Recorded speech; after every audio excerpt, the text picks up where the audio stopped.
Really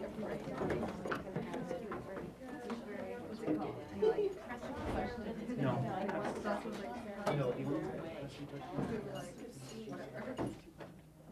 You should have read by now, well, that little book that, what's it called? Thought, Emotion, and Memory. You should have read the 3 or so papers in here. Maybe there's 4 of them. Yeah, 4. And also the first, well, the chapters in this book up to the end of the neuropsychology section, which is basically to page 80. So that's what we've covered to date. Now,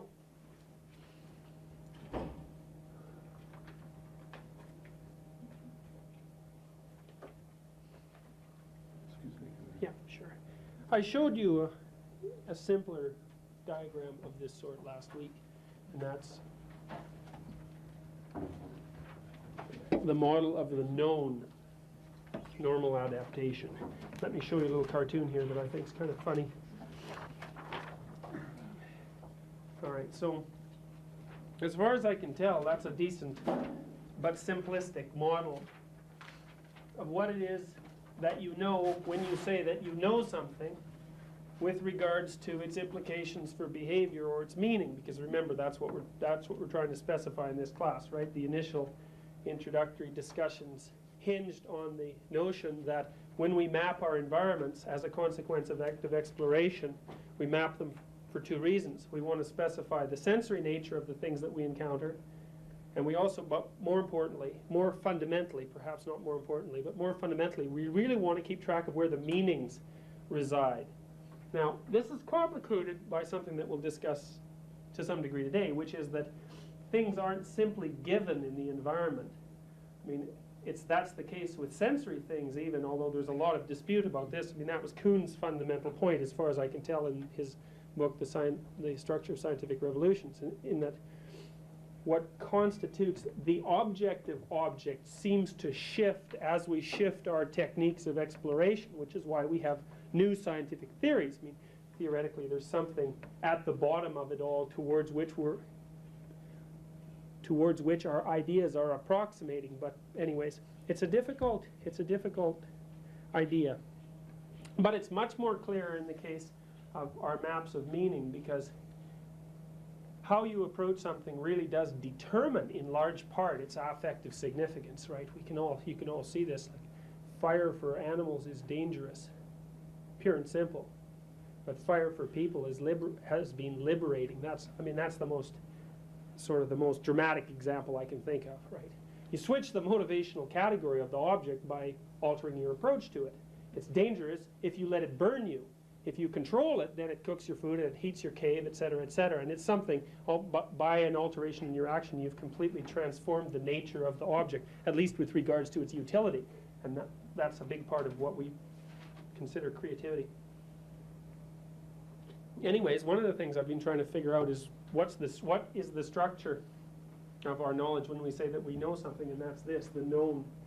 And it's a bounded domain, basically, that's characterized by specification of the emotional significance of what's going on in the present, at least as far as that's interpreted, and specification of what we would like to happen in the future, and then the construction of motor plans to turn one into the other. Now, I've appended or updated this diagram somewhat from its original simpler form to show that while you're attempting to transform this into this, things that you don't expect might happen, and that's pretty obvious if you think about it, because if unexpected things didn't happen, that would mean that you knew everything, and you don't know everything, so that means that unexpected things are always happening. And if you're undertaking a behavior that's designed to meet a certain end, and something unexpected happens, well,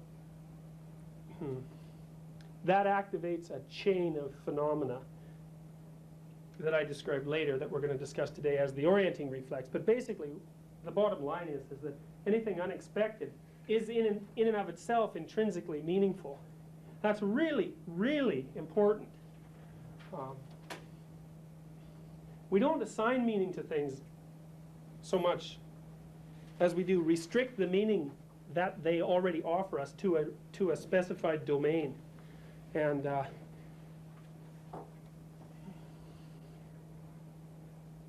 you think about that, that kind of reverses, as I've mentioned before, that reverses many normal psychological presuppositions, which is that we have to, that things are neutral until we discover a use for them. Okay. So I told you this story, or you read the story perhaps, about the guy who's thinking about his performance at some meeting. He's thinking about how well he's going to do and how he's going to dominate the meeting and so on. He runs into a number of obstacles on his way to the meeting, including an elevator that won't function and people who get in his way. And the reason I told this story in the book is just to show you how this sort of thing operates in day-to-day life. It's a pretty boring story. I mean, nothing particularly exciting happens, I suppose, until the end. Nothing exciting happens means only trivial, unexpected things occur. Nothing exciting happens means no emotion is released in the course of the story until the end, because all of the things that are unexpected are trivial, unexpected things that all occur at the level of minor league plans. So the guy is upset by the fact that the elevator doesn't come, but that's not such a catastrophe because he can always take the stairs. And if someone's ahead of you on the sidewalk and you're in a hurry, well, you can always go around them. These are pretty minor deviations, and they're interesting, and they do inspire a certain amount of emotion, but all they mean is that you have to shift from one sub-goal to another. And then at the end of the story, well, events of a different magnitude occur. And the idea there is that, well, the protagonist of the story that's outlined in the book, he's expecting a commendation for his performance in the recent meeting, and instead he gets fired. And in a sense, you could say, well, all hell breaks loose as a consequence of that, because that information, which can't be easily denied, blows his whole world. It isn't something as simple as an event that interferes with a particular planned sequence of behavior. It's something that demonstrates incontrovertibly that his whole notion of the ideal future is impaired in some non-trivial manner, and that his viewpoint of himself in relationship to the world is dramatically and drastically flawed. Well, the thing is, you don't need to know a lot of the things that we've been talking about to start to make sense out of this thing. You know that if you get fired from a job, that's a catastrophe, or if something occurs to make you really question your own abilities, or where you're going, or where you've come from, that people find that very emotionally disruptive. And, well, the answer to, well, what does it mean by the fact that people find that emotionally disruptive is to say that, well, things that aren't predictable have their own affective valence. And you render things predictable using a schema of this sort. And if something comes along to blow your schema, then all those things that you've rendered predictable with regards to your current patterns of behavior are all of a sudden unpredictable. And if they're unpredictable, most particularly, they're frightening. That's the first thing that comes up. There seemed to be a qualitative difference in his reaction to the elevator and the traffic than to getting fired. Absolutely. And it seemed to be, to me, it seemed to be like a distinction between losing, not the scenario not working anymore, like losing confidence in the scenario, and losing confidence in himself as a scenario maker. I mean, there seemed to be... Perfect, yes, that's perfectly reasonable. I mean, is that a useful way to distinguish? Because I was trying to yes, what like, was so qualitatively distinctive, because it was really different. No, that's a perfectly reasonable comment. Exactly. The thing, think about punishments. You know, we know that punishments produce pain, for example. They produce hurt. That's the affective state. I mean, formal punishments. We'll define what they are later. The thing about people, though, is that we can generalize, and in animals you can punish out particular patterns of action. In human beings, you can punish out hierarchies of action right down to the level of the action that generates action, and that's basically or the action that generates patterns of action, and that's what you're talking about. See, if you really punish someone, then they lose faith in their ability to adapt, and well, when that happens, well, you're depressed. Well, you're not just depressed. You're not just hurt. Depressed doesn't just mean you're hurt. Depressed means, well, you're in pain. This is literal, by the way. It's not metaphorical. About 70% of people who are chronically depressed have chronic pain syndromes, low back pain, migraine, etc. The two things look very closely related phenomenologically. You also lose all hope. Well, what does that mean? Well, we're going to talk about that a little later, but these aren't metaphors. Look, whatever you put in this box is a consummatory reward. It's a satisfaction by definition. I want to talk about this a little bit more in the neuropsych section. We know about satisfactions. Like there's 4 classes of motivationally relevant phenomena. There's punishments, and there's satisfactions. Those are primary positive and negative reinforcers in somewhat archaic behavior language. Punishments and satisfactions. And then there's cues of punishments and cues of satisfactions. And cues of satisfactions give you hope. But they're always conceived of in relationship to some goal. You lose the goal, well, you lose hope. That's exactly what happens, literally. So if your goal has come tumbling down, and the thing is, the other thing you have to realize is that your goal is always conceived of in relationship to your conceptualization of yourself, because you always view possibility in relationship to what you think you can accomplish. So these two things can't, that's why this is a system, you know. This cannot be conceived of except in relationship to this, and vice versa. You always construe where you're going with regards to your conceptualization of your current level of abilities and possibilities and so on, and you evaluate the utility and desirability of what you have currently in relationship to the best that could possibly be. So it's a system. It's a system. This is the known. As long as you're operating in this territory, you're where exploration has already taken place fundamentally. So you're protected by your culture. That's one way of looking at it. You're protected by your particular story anyways. That's assuming nothing really dramatically unpredictable has gone wrong. So he referred to scenarios. So it would be right. Would it be right to say that that whole thing is a scenario? I mean, that's a story. What a scenario is. Absolutely. If that's something that's we have a representation of, then that's abstract. So in that sense, we are scenario makers. Like we make. Yes. Right. Yes, and this is the thing that's interesting, I think. One of the things that's interesting about that is that the scenario, from the mythological perspective, that's the world.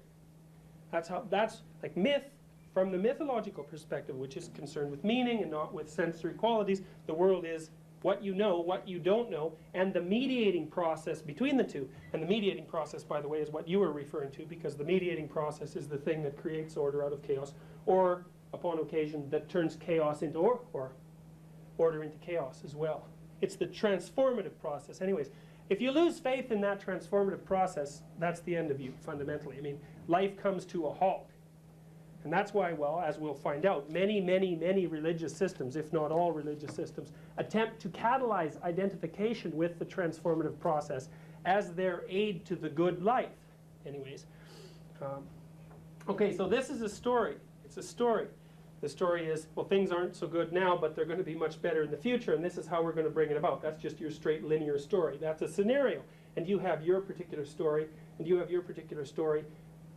To the degree that you share cultures, there are sub-elements of your stories that are identical. So I was thinking about this other day, you know, like if you read in the newspaper that Congress is going to cut off funding to cognitive psychologists who specialize in vision, then all of the cognitive psychologists who specialize in vision, to the degree that they share that story, are going to be threatened by that particular piece of news because it's interfering with their scenario. They're going to band together as a group, and they're going to do whatever they can to parry the threat. Now, if you read that, well, all cognitive psychologists' funding is going to be cut, then your reference group is all of a sudden expanded because you've pulled in a larger number of people who share the presuppositions of your story, and then you could say, well, if it was all psychologists, that would be a larger group, and if it was all academics, that would be a larger group, and so on. And you can see that as the threats are more and more fundamental, the groups that are affected get larger and larger. And, well, anyways, because you're including more and more people under the rubric of the same story. If your country is under attack from foreign forces, then it's the Constitution, in a sense, that's at risk, and everything, that's kind of the trunk of the presupposition tree, so to speak, and everyone's going to unite against that threat, or virtually everyone is going to unite against it. This is like a shared map of experience for normal adaptation. But Yep. when we were going through this scenario, I couldn't help but thinking of like people with anxiety disorders who like the ideal future would be to get on the elevator, you know, and that it would come and it would go down and there would be no problem with that. And that's the unpredictable that's the big problem, like, so if the elevator never comes, or they get stuck in the elevator or something, like that's chaos. Like, that's the unpredictable event. So, I was just wondering, on this chart, like, how would you map that? Oh, well, okay, the thing is that any phenomena have ambivalent meanings, and this is something that I refer to in the chapter on neuropsychology, is that an event that can be construed with a particular motivational relevance from one frame of reference can be construed from a different frame of reference in a completely different manner. So let's say you're on your way to the meeting and you have an anxiety disorder, so you're afraid of elevators. Okay, so the elevator doesn't come. Well, with regards to the story that says I want to go to the meeting, then the fact that the elevator hasn't shown up is very anxiety-provoking and perhaps frustrating and punishing. But with reference to the frame of reference that says, well, I'm the kind of person who can't tolerate taking elevators, it's relief that the elevator not showing up brings about. And then your net motor output, so to speak, is a function of the competition between those two frames of reference. And I don't know exactly how that competition plays out, but like virtually everything that you can possibly conceive of has motivational significances that vary with the frame of reference. And you do this to yourself. Like, you can, look, this is really not complicated enough, unfortunately. And I'll draw the map that we'll use later. This is just the well, anyways. This is actually more like how this diagram should look.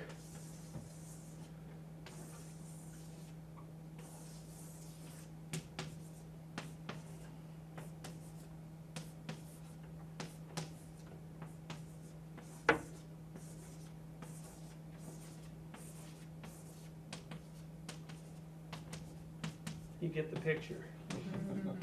Okay. Now,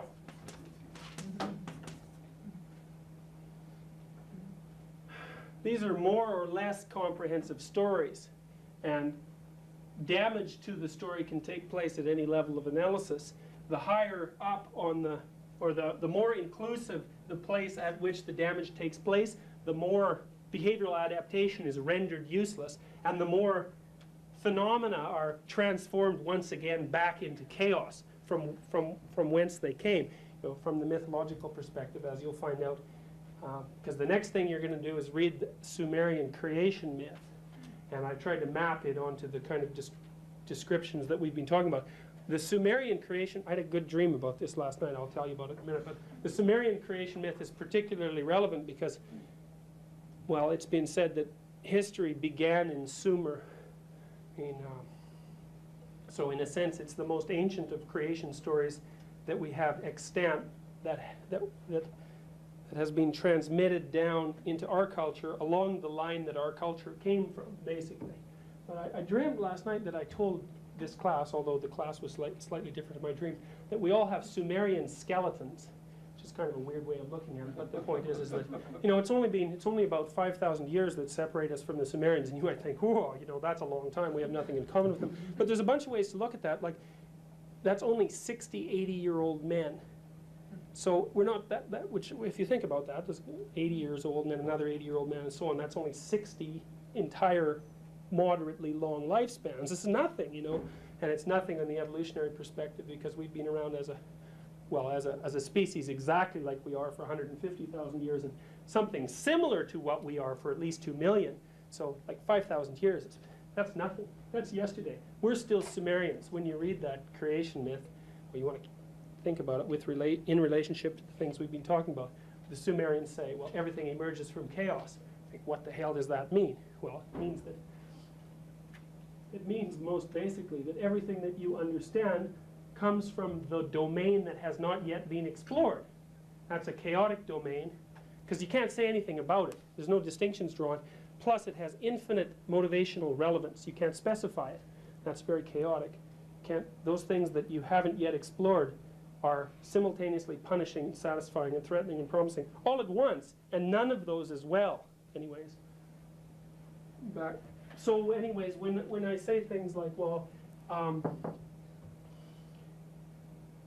interference with a structure of this sort reduces everything to chaos, and that chaos is in some sense equivalent to the chaos that existed before the creation of things, that's what all that means. It's kind of you just think about it as a metaphorical language, I guess. Anyways, this is a better model. So, you know, to use the university example, all cognitive scientists specializing in vision would be here, then all cognitive psychologists would be here, and then all psychologists would be here. That's one way of looking at it anyways. Okay, so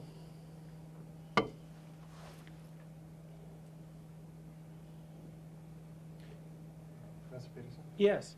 When you're talking about how much anxiety is caused by the absence of the elevator. Yeah.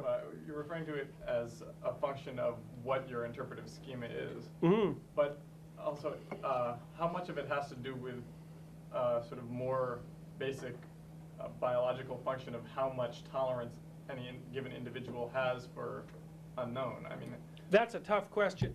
I mean, it looks like there are all these four systems, so to speak. Well, that's the satisfaction, punishment, promise, and hope systems from the subjective perspective. They all seem to have thresholds for activation. So if your threshold for activation of your incentive reward system is low, it looks like you're likely to be extroverted, you're very happy in social situations, you smile easily, you talk a lot, etc. And that's something that's biologically determined, and the same with regards to your response to threat. You could have a high level, a high threshold or low threshold in the amygdala. Well, but then it really gets complicated, because the problem is that what you construe as threatening or promising depends on your framework of interpretation. Nobody knows how that plays into the biology. yeah, I So- guess what I was asking was whether those two things can be separated, because Well, I think in principle they can be, because I think it would be possible, say if you and I both went into the lab, a lab, you could say, well, we're under the same, more or less the same set of we're governed by the same set of presuppositions in that laboratory circumstance. So say they give us both a goal-directed task that's very bounded, and a set of phenomena occurs, and I get more anxious by physiological measures than you do. Well, assuming that we've held the framework of reference constant, we might be able to say something about the intrinsic biological differences. But it strikes me as very difficult. But isn't the interpretation we attach to that going to be dependent on how we naturally react anyway? I would suspect so, yeah. So I don't know, like I really don't know the answer to your question. I mean, it's obviously the case that you can modulate the motivational significance of phenomena merely by shifting frameworks of reference. Like you can say, well, if you're very upset, say you've just, a relationship you had is just broken up, and you think, well, this is finally going to kill me, and so you have a very temporally bounded interpretation of this. This is absolutely catastrophic, and what am I going to do tomorrow? And then you think, well, is this really going to mean anything in 5 years? And from that perspective, like how relevant is this phenomena with regards to my 5-year plan, for example? Its relevance is going to shrink dramatically. And you might say, well, how much is it going to mean to me in 40 years? And you think, well, under those circumstances, it dwindles to absolute triviality. And you can say, well, what is any of this going to mean in 1,000 years? And then you have an existential crisis. But the thing is it's very interesting, because you can modulate the motivational relevance of phenomena by shifting your framework of reference. And it looks to me, that paper by John Duncan, the first paper in here, in a sense, that's what he says the frontal cortex does, at least in part, is that I think, well, back to the neuropsych, I think the frontal cortex has hijacked our motivational systems to give us increased adaptive flexibility. Like animals, this gets us into a big argument, a big disagreement about what constitutes an unconditioned stimulus, Like lots of behaviors think there are such things as unconditioned stimulus, which are just those things that you will respond to automatically, like electric shock. That's bad. It's anxiety provoking, while more particularly it's punishing if it's of sufficient intensity. It hurts, but the problem with that is that you can take a dog, and if you give it food just after you shock it, soon when you shock it, it wags its tail. And that means that the affective relevance of the unconditioned stimulus is at least modifiable by learning. And almost all so-called unconditioned stimuli have that property.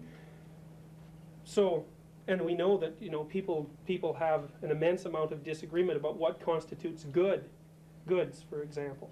Like anorexics don't like food, and they starve to death, so it's a bad decision. But the point is that even something as fundamental as food, the motivational relevance of that can be shifted by a shift in the framework of reference. So you could say, well, the anorexic is caught in a situation where, well, her unbearable present is, you know, my terribly fat body. Although no one else might construe it in that manner. That's hers. And her ideal future is, I'm thinner than anyone else. And that there's an associative network around thin, so to speak, that includes beautiful, well-liked, admired, rich, you know, whatever the hell you want to throw in there. And in relation, that makes food in relationship to the movement from here to here something punishing and threatening because it interferes with it. So then it takes on the motivational significance of a threat or a punishment. And of course, well, she still gets hungry. So there's going to be a heavy dose of internal conflict. That's what internal conflict means in part, is you're internally conflicted about a stimulus if it has one significance for one of your plans and an alternate significance for another plan, and you haven't integrated the two plans into something that's into a higher order construction where there's no conflict. So that's a problem. You're saying how if you're too ruled by your ideal future, it creates anxiety, such as the man in the story. Or if you don't have this sense of an ideal future, that you don't move, you have no motivation. Is there some kind, and then you've been talking a lot about relativity, like perspective, a year, 4 years, 40 years. Is there such a thing as a balance? Is there such a, what, for universally, what is enough of just to move you on? Yeah, well, you know, this is one of the things we're going to hope to answer over the course of the whole course. I mean, I said, well, in a sense, I said everything is relative because you can shift the motivational significance of phenomena by shifting your frame of reference. But I also said that if you think food is evil, you'll starve. So obviously, there's those two arguments, in a sense, are in conflict. I mean, it is possible for you to believe that food is a punishing item, but if you do believe it, there will be certain consequences, like you won't be able to pursue any other plans because you'll be dead. So I'm interested in trying to resolve the argument that those two arguments, or to resolve the problem that those two arguments set up. On the one hand, well, we need to eat, although people can regard food as a punishment. On the other hand, you can switch the motivational valence of things with an act of will, so to speak. So it strikes me that there's a high probability that certain phenomena will be regarded as satisfactions and will take on the aspects of consummatory rewards. One of those high probability items, for example, is food. Now that's why I have a quote here. I'll show you this quote from Nietzsche.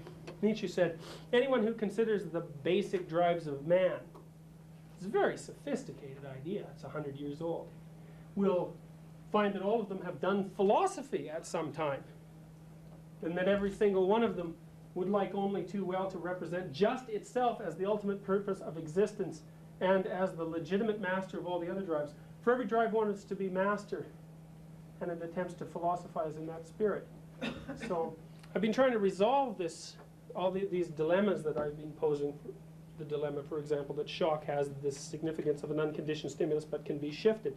It looks to me that what happens is that these underlying biological systems, like the one that governs hunger, has the capacity to gain access to the representational system that constructs these futures. So, for example, you say, well, you're busily doing your homework, and you haven't eaten for a long time. So now you're operating within a particular frame of reference. So the action of doing your homework is it's a motor program that's part of a larger series of goals and sub-goals, right? Graduation, career, and all that. That's what you're busily pursuing. But you haven't eaten.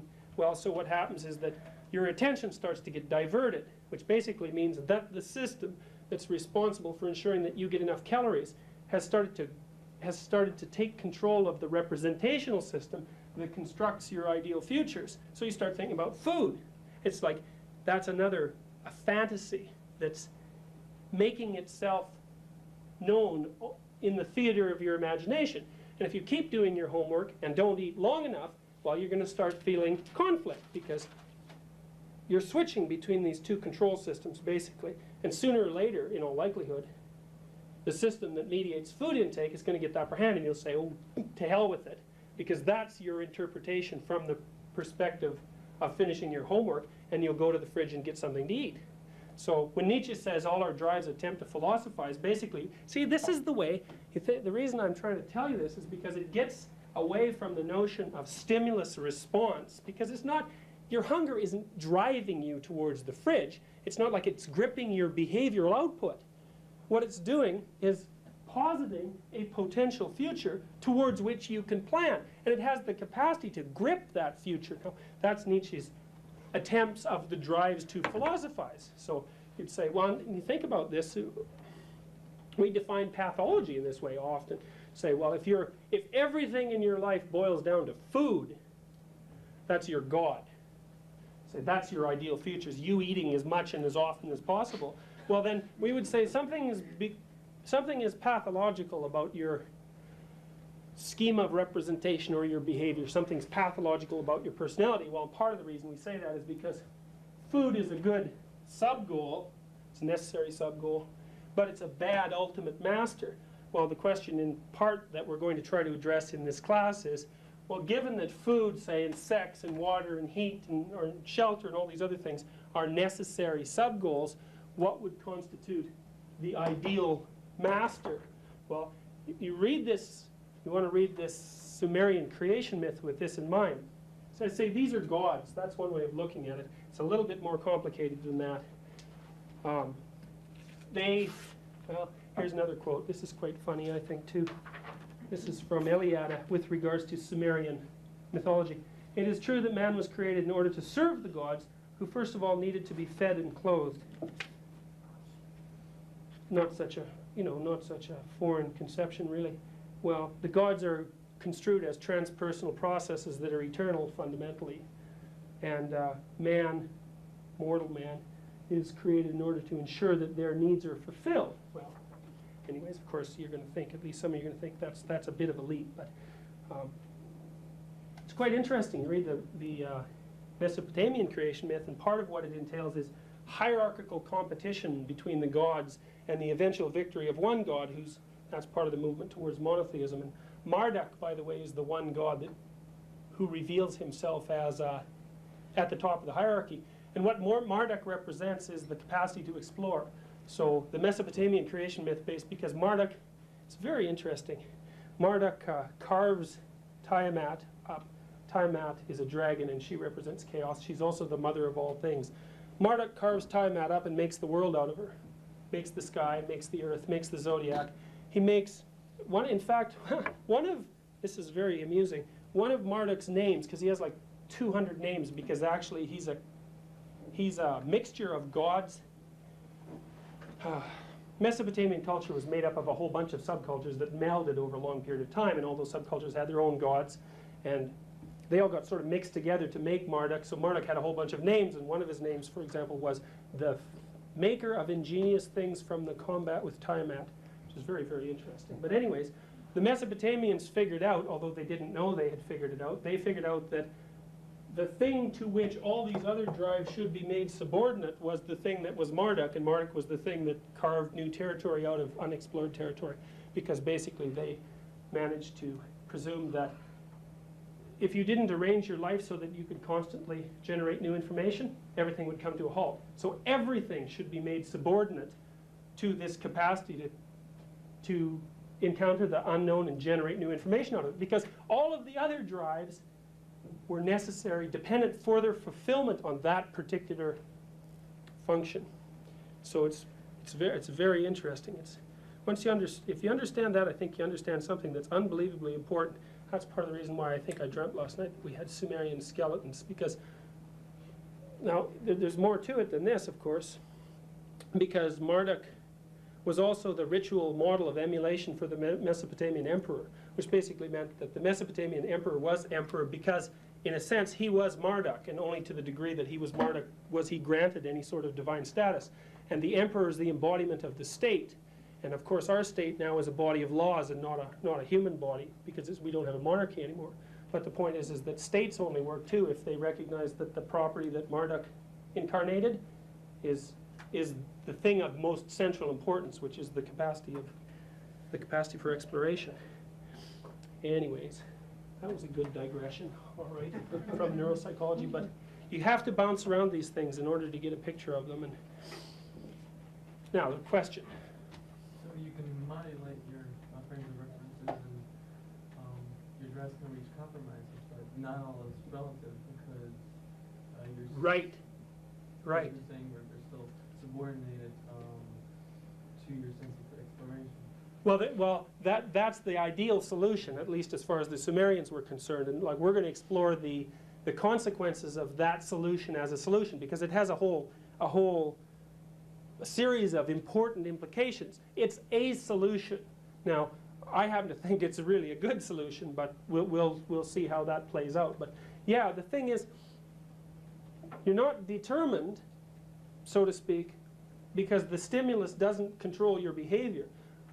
Nonetheless, there are certain, you are constrained, which is to say you have boundaries, and I can say with a high probability in a broad variety of conditions what you are likely to consider a consummatory reward.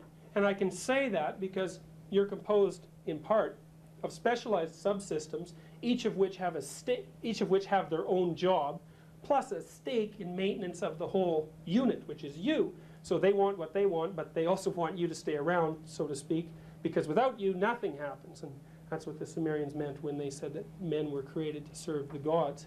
So the relativity is modulated by the fact that you have a number of competing tasks constantly to perform. So, well, that's one way of construing it anyways. So, now, question.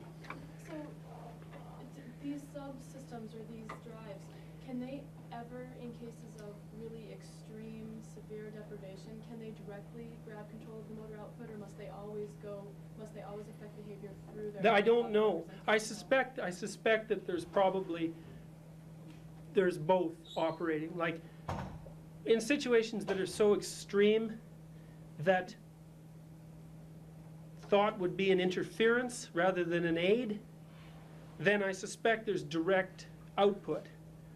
But I can't say any, because that's the problem with trying to reduce the brain to one system of operations. There's evolutionary redundancy in the brain, and often for a given type of response, there's more than one system that has the capability for that response. And there are some circumstances under which I suspect behavior is directly controlled. But I think this is more relevant when you're trying to weigh potential alternatives. Like, let's say if you're hungry and thirsty and you haven't been engaged in a romantic relationship for like a year, and your job is under pressure and you're not getting along well with your children, well, then you have a whole nest of problems to solve and an almost infinite number of potential solutions to those problems. And I think the role of the higher order cortical systems is to modulate the fantasies that all of these underlying systems, so to speak, might produce in order to construct the optimal outcome. And that's, well, here you'd say, again, this is a story. I keep telling you this is a story. Well, that's a vision of paradise. That's what's up here as the archetypal ideal future. And a vision of paradise is, well, that's the land of milk and honey, right, where everything is bountifully provisioned, where every motivational system is properly addressed. Well, there's a problem with that viewpoint that Dostoevsky pointed out, though, that is that, well, if everything's perfect, everything's predictable, and everything's predictable, then you're bored, and boredom is not part of perfection, so perfection is not perfection. That's a big problem, and that's another problem, hopefully, that we'll be able to address. It's a big problem because incentive reward, which is what the unknown produces, that's a cue for a reward. Incentive reward is a more potent driving force for people, I think, than satisfaction.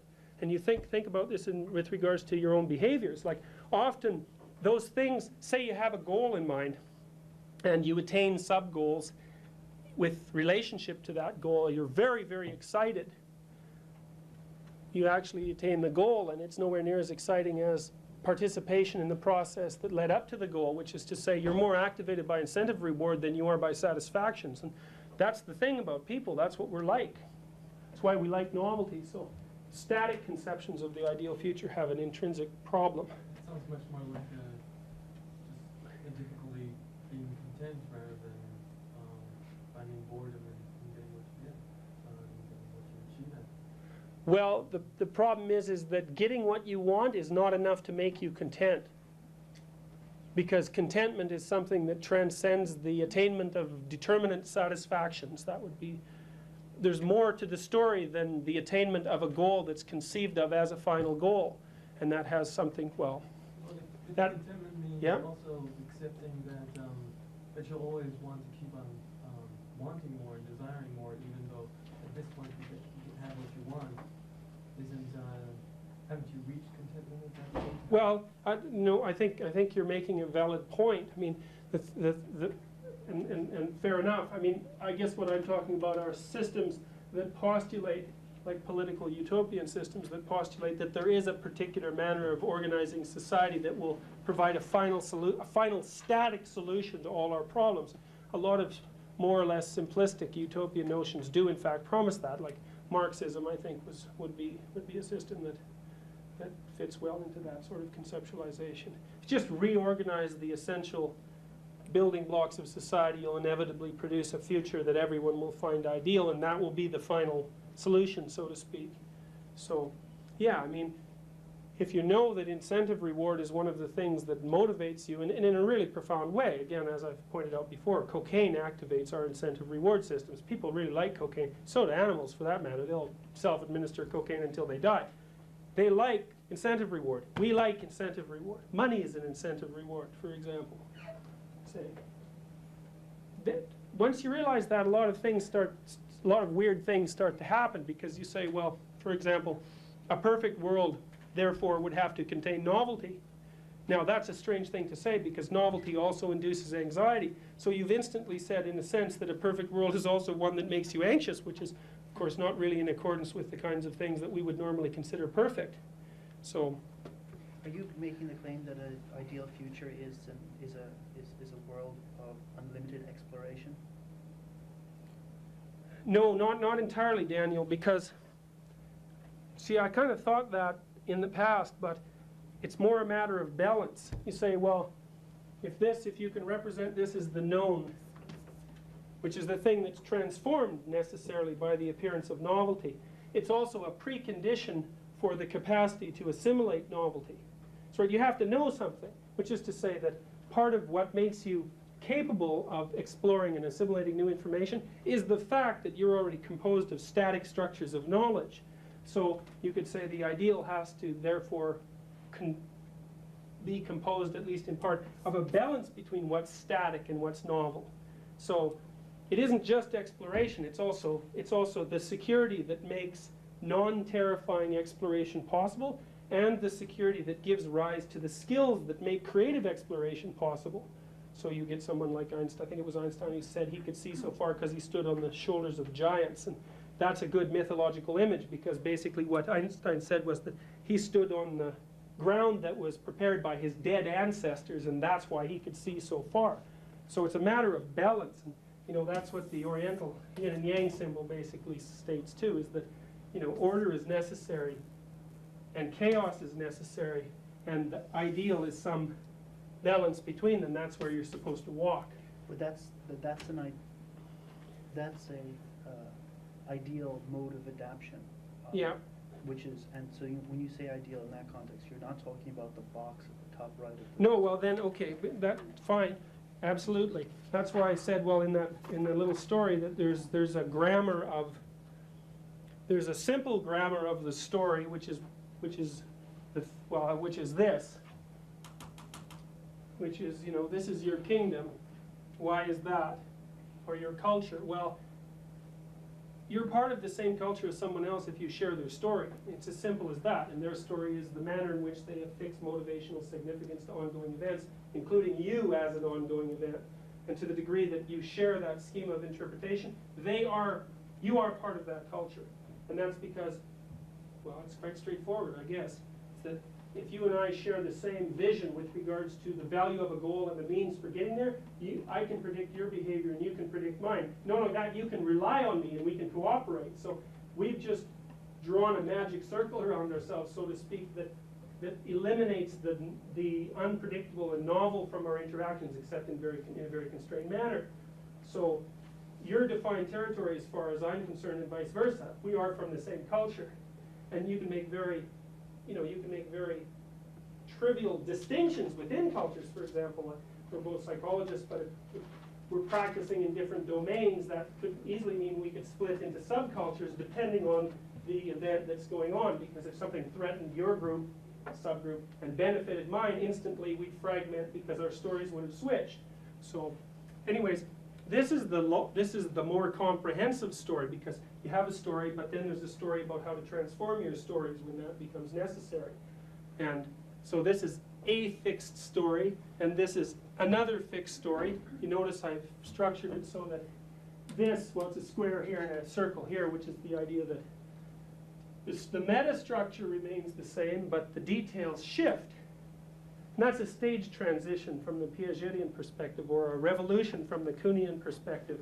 And this is blown apart by the appearance of anomalous information. And you could think of anomalous information as the agent of chaos. It's a particularly weird way of looking at it. But anyways, it's anomalous information that blows this structure apart. And in initiation rituals, for example, they catalyze this sort of transformation. So I face you with something anomalous, I blow apart your story, you're reduced to chaos. Well, what does that mean? Well, it means that you have all of the determinate motivational significances that you've affixed to events, including yourself and other people, that's all up for grabs again.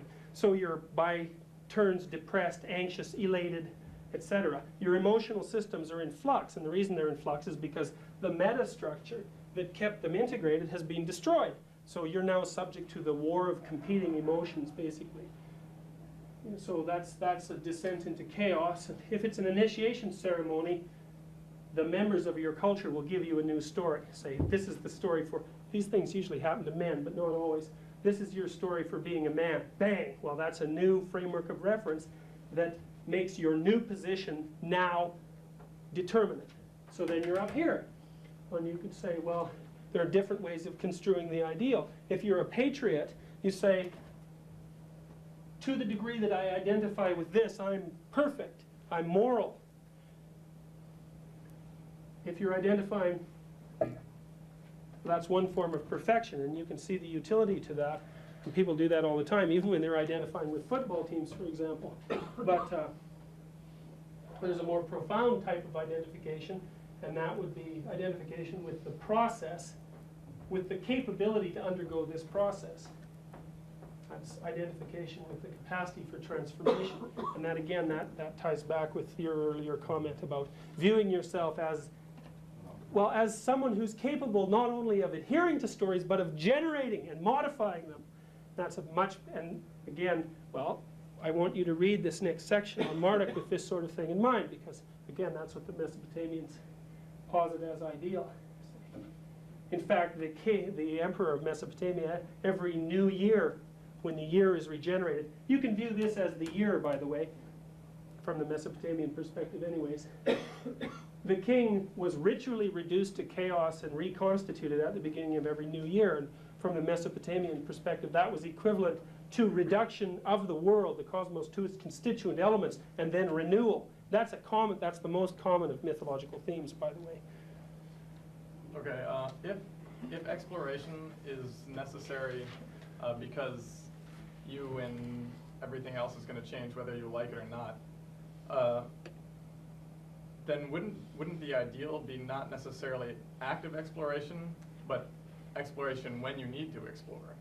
Yeah, fair enough. Because you're talking about the ideal as the ideal state that you, or the ideal future is one in which you're always actively exploring. No, you're right. Your alternative reformulation is more accurate.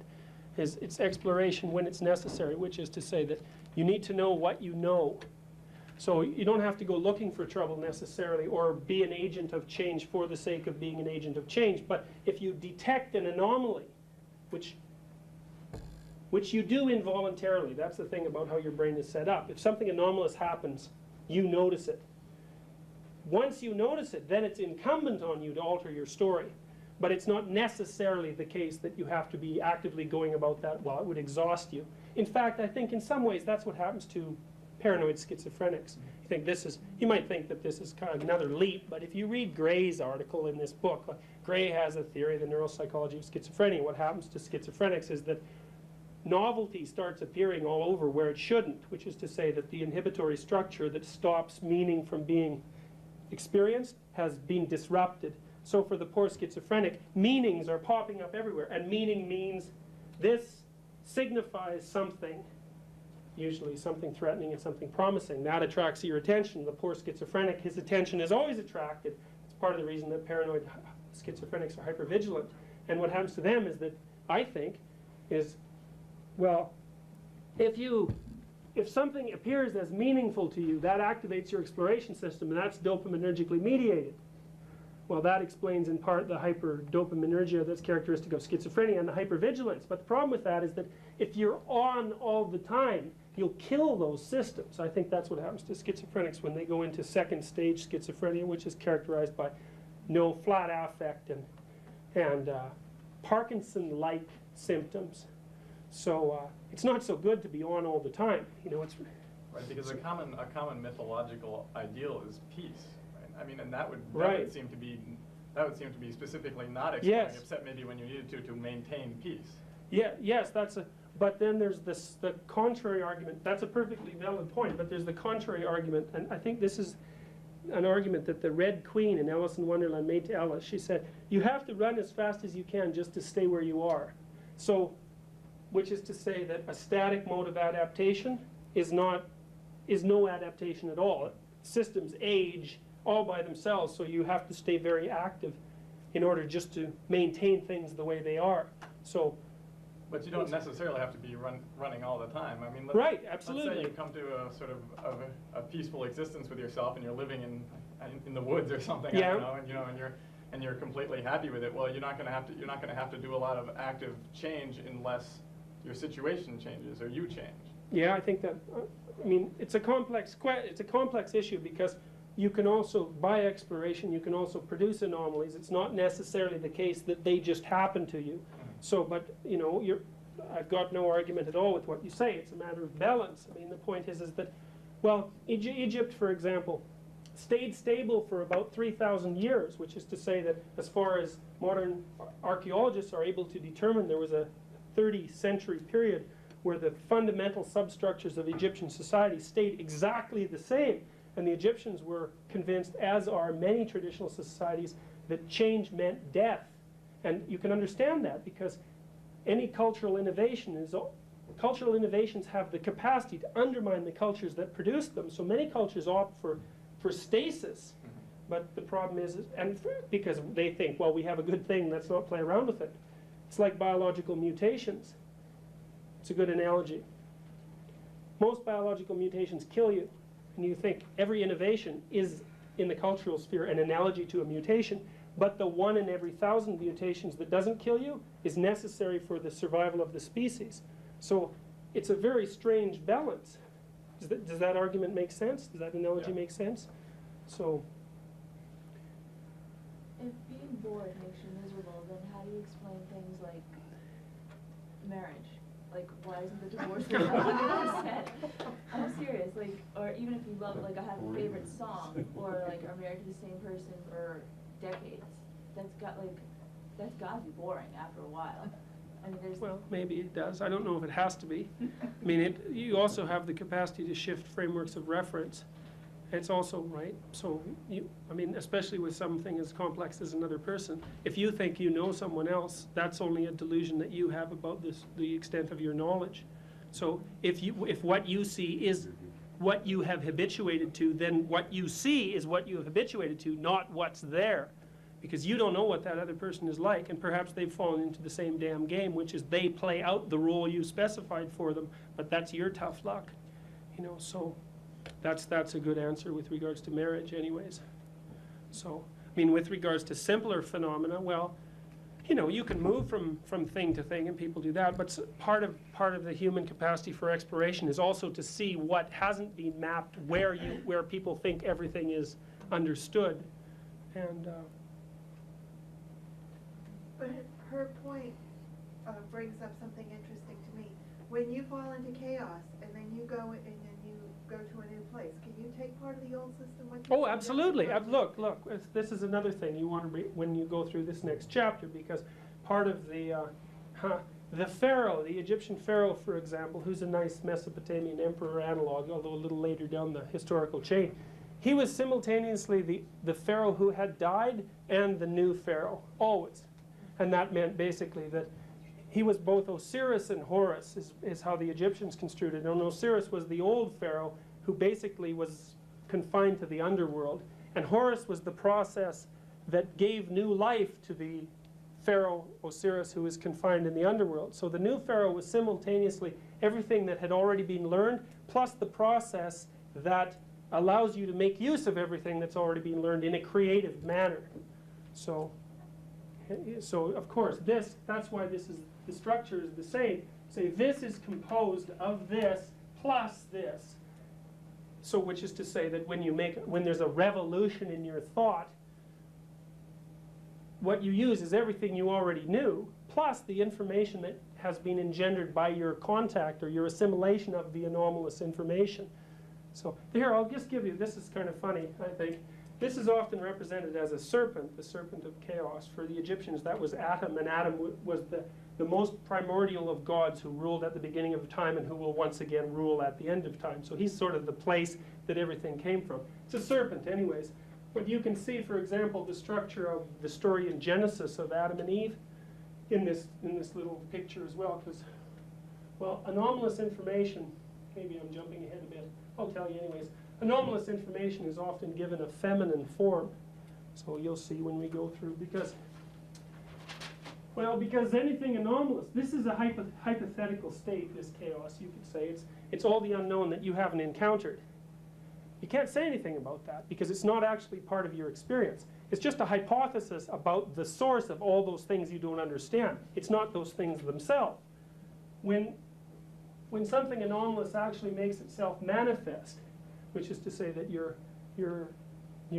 following your story and something unexpected happens, then something actually unexpected has happened to you. Well, it's in exploring that unexpected thing that you generate new information. So you could think of the unexpected that you experience as the matrix of everything that you know, because it's the source. It's the source of everything that you know. You have to explore it, but it's still the place where information comes from. And matrix, I use that word because it's etymologically related to mother. In many ways, this is often given feminine form. Yeah, the matrix of things, absolutely. Matter as well. And, but anyway, so, well, it's a complicated thing. The serpent gives the fruit to Eve in the story of Genesis, and that produces a complete collapse. That's the rise of self-consciousness in the Genesis story. And Christian morality is the attempt to get from here back to here. Well, in a sense, that's it. Anyways, that's another example of how these sorts of things tie together. Let me just show you this cartoon because I might otherwise forget it. This is quite funny. This is just a cartoon that sort of illustrates how we do respond to things that we understand, things that we don't. Now, the reason this cartoon is funny, of course, is because you don't sit around a campfire at night and talk about things you understand, right? They don't have any motivational significance. That's why you think you understand them. Anyways, yeah. Tales of the known. It's also, well, embedded in this is also the notion that the things you have explored don't have a lot of affective valence anymore, so they're not very interesting. And it's unknown things that are interesting. I guess sitting around the campfire would make it more effective to tell a story about the anomalous because it's dark all around. Right, absolutely. Yeah. Sure, Pan rules around the campfire at night, right? Pan's the god who lives in the forest and who causes panic, basically. And he's the god that inhabits the forest because the forest is unknown territory, and unknown territory produces a seizure of ongoing activity and is associated with anxiety. So if you have this conception of the future, which is being perfect and happy, and that has some goals of being successful and being an academic and being a psychologist and being cognitive. Yeah. And then something happens that disrupts either your interest in or your faith in your ability to do cognitive psychology, and so that that particular sub-goal gets plunged into chaos and you come back up with this idea of being a developmental psychologist. Right, absolutely. Can you do that without affecting your larger goals? Like Sure, you just did it in that example. That's exactly what happens. Sure, Does that's it have runoff? Like, I mean, can it ever happen in isolation just in a sub-goal? without- absolutely, Yeah. absolutely. Sure, and then it doesn't provoke that much anxiety. That's why. Well, It that happens all the time, right? Like when you're happens all the going time. to the meeting, and that's just a disruption of smaller Absolutely, sub-goals. right, absolutely. And that's a tree. That's the thing that's so neat about this. And like a tree, by the way, is a very, very, very common figure in mythology. The tree of life, for example. I really believe that's what it's referring to. It's the tree-like structure that holds your motivational systems in check. So you can lose like minor league branches, or you can lose things that are close to the trunk, which is that's a very big catastrophe. So then you lose whole schemas of actions and interpretations that hold entire sections of your experience in motivational check. So given that they have an a priori significance, you're trying to restrict that significance to some useful domain. That's always what you're trying to do.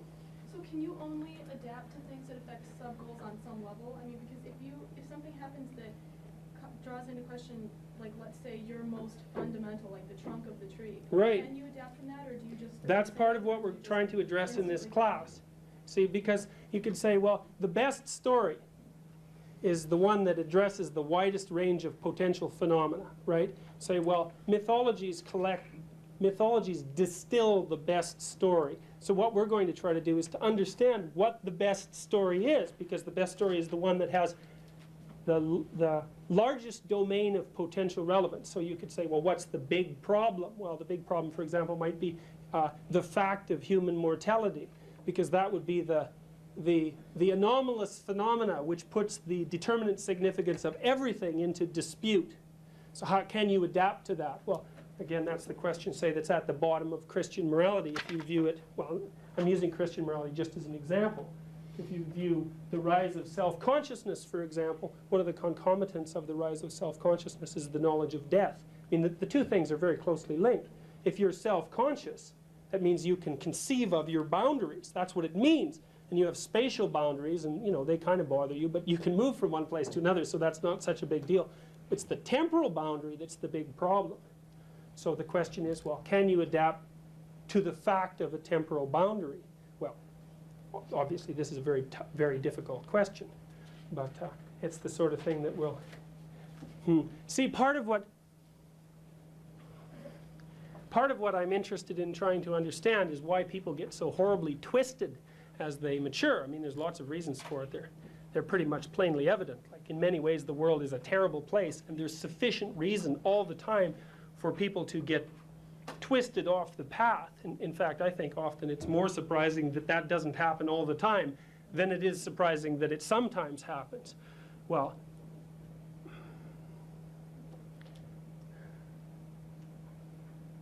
if you're looking though, if you're growing up in a family that maybe doesn't have this normal adaptation, of seeing these things, or gets caught up in sub-goals, or maybe something traumatic happens that affects one of your fundamental schema, then that could definitely create a twisted individual who doesn't normally adapt. yeah, well, but that in itself is not enough. Like, I think that's a necessary but not sufficient precondition. So you could say, well, some people never, like, if you're lucky, you at least start here. Some people never bloody well even get here.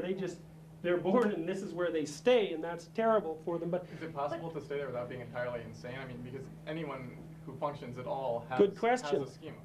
Because you have to have you are working toward something, even if you have no idea what it is. Not necessarily. Not necessarily. You have to allow yourself the possibility that there may be something that you're working towards, even if you don't understand what it is. And that's the thing that you can hold on to in the darkness, so to speak. Something you don't. That's faith from the religious perspective. And you might. I'll get to you right away. You might say, well, what's that faith in? And the answer to that, in a sense, is possibilities. That even if you don't know, like this revolutionary adaptation, that's what this model represents. You could say, well, this is an image of the hero from the mythological perspective. You say, well, you may identify with that figure even if you don't know you're doing it, which is to say that when you're here, you may say to yourself, well, it's possible that if I pay attention, better things will come about. Well, in a sense, that's what you're doing, whether you know it or not, is identifying with the capacity to undergo this process. So, and then you'd say, well, even when you're in chaos, you still have a story. Well, that's true, you do, but you don't have to. Like people, this is the problem with notions like Joseph Campbell, for example, most New Age philosophy. They say, well, you know, follow your interests. Well, there's a lot of anomaly wherever your interests take you. That's perfectly fine. They say, follow your interest and you'll get to here. Well, that's what would you say? A very oversimplistic and naive conception of development, because if you follow your interest and you hit a big anomaly, which you will, you'll end up here. And this is by definition the most unpleasant place that you can imagine to be. And so it isn't just a matter of, well, things are pretty damn good now, and if you're just real good, they'll get a lot better. It's, well, things are, you know, however they are right now. I don't know how that each person determines that personally. And if you do what you should do, they're going to get a lot worse before they get better. So that's part of it, because you need an explanation, you know. It's like, why don't people do this? Why don't people pay attention to anomalous information when it doesn't take that much cognitive work to realize that if you ignore something that's real, sooner or later it's going to cause you trouble? Well, why do people ignore it then? There must be a reason. Because some interpretation is better than none. That's for sure. Even a bad one. That's for sure. That's for sure. Yeah, that explains a lot of the persistence of forms of psychopathology. It's like you say, well, you know, someone has a real cockeyed story, and it's obvious to them that it's cockeyed because their story transforms almost everything into the determinant significances of anxiety and pain.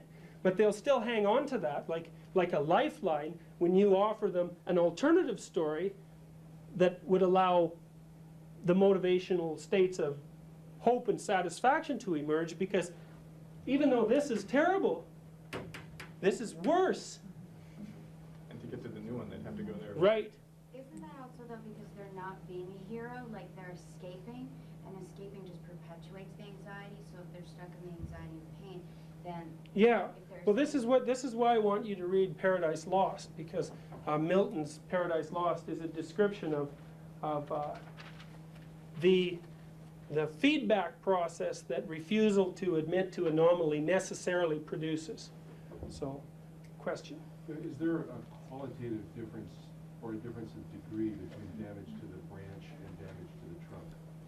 Well, it depends on how you look at it. Like, if you look at it from this perspective, there's a qualitative difference, because damage to a branch would be damage in here. It's just a matter of means. And then the qualitative difference, the qualitative shift would be damage here or here. But if you look at it this way, it's really quantitative. And I think this is actually a more by the way, Daniel Higgins helped me a substantial amount developing this particular representation. But this makes it appear quantitative. And then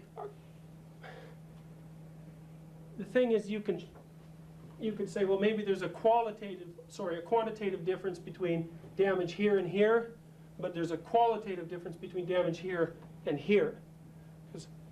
Anyways, that's how I look at it. So it's a quantitative process that has the appearance of qualitative shift from time to time. So confusion is a lot more frightening and difficult to handle than just pain. But I'm wondering why that is. If part of what a leap of faith is simply accepting that even if you don't understand what you're doing it for something, that there are possibilities that will open up to make you feel better. How exactly does confusion maybe fit in there? And well, why does it- often pain is bounded. So, like, let's say you're operating under a system of presumptions that always interferes with your interpersonal relationships, so they always end in catastrophe. But it's very predictable. The point of the story, remember, the point of having a story is to render things predictable. Now, predictable pain is a hell of a lot better than unpredictable pain, and it is possible, depending on your attitude towards anxiety, that predictable pain is better than unpredictable pleasure, because the unpredictable aspect of the pleasure means anxiety.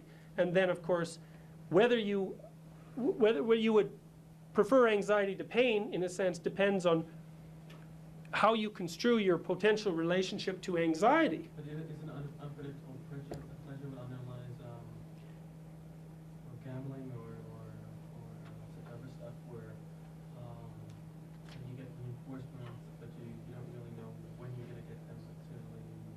Yeah, yeah. And that's, I think I've heard one of the most powerful reinforcements. Yeah, it's intermittent reinforcement. Yeah, it's very hard to extinguish. Well, the thing about novelty, this makes it complex, is that it's an intrinsically ambivalent stimulus. The thing is, novel stimulus are not really stimuli. They're a class of stimuli, and they produce both anxiety and incentive reward. So the circumstances of the problem, like the gambling, determine in large part like whether it's incentive reward or anxiety that predominates, and that's very situationally dependent. So in the case of gambling, the situation is set up so that at least for those who gamble, the incentive reward outweighs the anxiety. But they both produce it while a heightened state of arousal, for example. But lots of people won't gamble too. So that would have something to do partly with schema of interpretation and partly with biological differences. So similar to when you were saying that it seems that biologically we respond more to incentive than to actual reward? Well, I think that you can make an argument to that end, yeah. So would you say the same thing then for threat and anxiety versus punishment? What would you say? Like, look, it's a lot easier for us to adapt to the fact of punishments. We just eliminate them. Like, it's very rare that any of us are in pain, but it's not rare at all that we're anxious. We haven't been able to do much about that at all, partly because there's the existential aspect of anxiety, but whether anxiety is more motivating than pain is kind of a moot point because it's situationally dependent, but it is certainly more difficult to rid ourselves of anxiety on any permanent basis. So for people who have already solved the problem of subjugation to pain and also the problem of most basic satisfactions, and that's the case in our culture, we're still very much governed and almost entirely governed, I think, by anxiety and incentive reward. So it's funny because they're secondary reinforcers, so to speak, but they're in many ways more fundamental than the primary reinforcers. I wanted to go back to boredom for a second because I was thinking about this the other day, and boredom just doesn't make sense to me except in terms of not moving toward some goal or other. Because I was just thinking about this. If boredom is essentially results from being in a monotonous situation, but if in that situation you didn't have any other goals, you'd be perfectly happy just sitting there. I mean, I was just thinking, if I'm just sitting around, I'm sitting alone in a room in a chair with nothing going on. It's only if that doesn't conflict with some other drive, like to go get food or something more complex, or I don't know. But only if it conflicts with some other drive am I going to be unhappy sitting there. Am I going to feel what people refer to as boredom? Yeah, okay. Because otherwise, if I don't want anything in particular at the time, I'll be perfectly happy just sitting there. If it doesn't conflict with movement toward whatever ideal future I have, I'm not going to be bored per se. Well, yeah. Don't we seek out novelty to a certain extent? Well, yes, we do seek out novelty, absolutely, and that's partly because, well, it ties back with what I was describing earlier, is that if you have nothing better to do, seeking out some more information is useful per se. So not only for any goal that you actually have, but for all conceivable goals that you could have.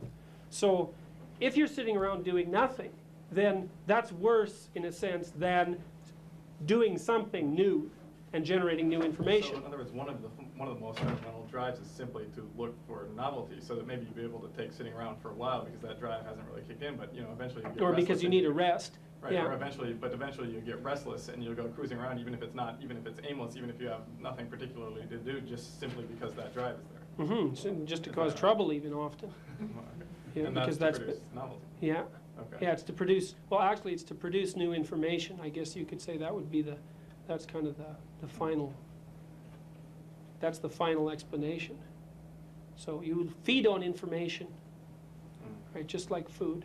So it's not so much a question of not being bored as how long you can wait before you get bored, because you will necessarily. Yeah, and there seems to be individual differences in that too. But novelty is very motivating, and well, it's also anxiety provoking. So okay, are there other issues or? I have a question. Yeah. If I asked you what was the ideal future in the middle of the last century, you might have said that the ideal future at the cultural level, the one that was that the trunk of the tree, the all-encompassing story. Yeah. The ideal future of that story, the answer might have been that it would have been identification with Christ, or else it would have been getting to the New Jerusalem. Both of those things, and the first one is the identification with Christ is the ideal as the way. Yeah. And the New Jerusalem would be a ideal as a static state which may be, Right. which may be prolonged over time. And I came onto this because I was wondering what's the implications for the ideal future if you throw away the 5 unconditioned stimuli as the unconditioned stimuli, because the New Jerusalem is the 5 unconditioned stimuli Optimally dealt with. always taken care of, whereas the Christ is, well, that's a different one. That's a more sophisticated ideal future. So, what is the ideal future then? Are there 2? Jesus, I'm lost. Well, I mean, it's still a reasonable way of conceptualizing things. I mean, you can look at it from a within the system perspective. There's anthropological terms for this that I always forget, emic and etic. One means a within the system perspective, and the other means a between the system perspective. And well, so that you can construe your ideals either from within the confines of a particular story, if you accept the story, or you can construe it in terms of always being able to update the story if necessary. But the story So- with identification with Christ as the ideal future is not surrounded by chaos. No, that's not exact, well, yeah, that's a complicated issue. It's surrounded by belief in the capacity to deal with chaos if it arises, and in a sense, that's what gets rid of it, or at least gets rid of the negative aspect of it. So, it doesn't eliminate it permanently, it just transforms it, in a sense, into something that can always be dealt with. It internalizes it. It's internal. So if you construct the story with identification with Christ as the ideal future, and you put a circle around it, chaos is inside the circle. Yeah, okay, I see what you mean. Yeah, well, okay, that's a good point, Daniel. Well, that has to do with the, that has to do with Because that the, would put that whole scheme, that, if you Okay, I take see this what as you your mean. model, if you take Christ as the ideal future, then that would put that whole diagram in yet another diagram. okay, and yes, yet another yes, circle. okay, hang on a second. First of all, with regards to boredom, which we talked about earlier, the thing is that we know that the problem with a perfect static state is that there's no novelty, and that's a problem because all the incentive reward disappears. But if you want novelty, then you necessarily take anxiety. So you could say, okay, so that's part of the argument. Then the other idea here is, in part, how do you deal in the final analysis with the fact that there are anomalous events to which you can't adapt, like death?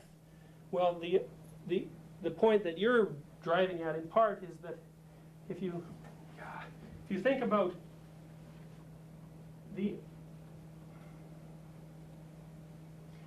one way of looking at the ideal future is it's a place where there is no chaos, that means it's permanently eliminated. Okay, everything's predictable, everything's rendered predictable and theoretically perfect. The other way of looking at it is to say, well, no, because that wouldn't be perfect. For things to be perfect, there has to be some chaos. So, and the chaos might be the type, for example, of the anomalies that we can't solve. So then the ideal type of adaptation would be the construction of a mode of being in which the fact that there are permanent anomalies, even of very terrifying sort, makes sense and is acceptable. So, and that's part of what we want to drive at in this course. I mean, people find, with regards to being twisted, people find the fact that very unfair and threatening and hurtful things constantly happen to them, that turns them against life because they think, well, there can be no possible story, there can be no possible justification in which that category of events can attain an acceptable determinate meaning. Therefore, life is cruel and unreasonable in its intrinsic aspects and deserves, well, under those conditions I can take revenge against it, which I think is what That's a non-simplistic explanation for antisocial behavior, because as psychologists we tend to think of antisocial people as they like novelty and they like to break rules, but we never really get at the fact that they're like very hostile and very revengeful and they like hurting other people and so on, because we don't know how to understand that category of emotions. Say, to stop that sort of thing from happening, you need a story that says, well, yeah, unreasonable things always happen, but in some sense they're absolutely necessary, and a story that's believable so that their affective valence is shifted. So we'll talk about, there's a section later in this manuscript that talks about Ivan. Like, there's a section in the Grand Inquisitor, or in the Brothers Karamazov, Ivan, who's an atheist, is talking to his younger brother, Alosha, who wants to be who's saint-like and wants to be a priest. And Ivan is a committed atheist, and he says, he tells a bunch of stories about the torture of children in Russia at the turn of the century, and he says, a world like, there can be no God in a world like this. And basically what he's saying is that if you look around you, the valence of things is such to demonstrate unequivocally that things are meaningless in the final analysis.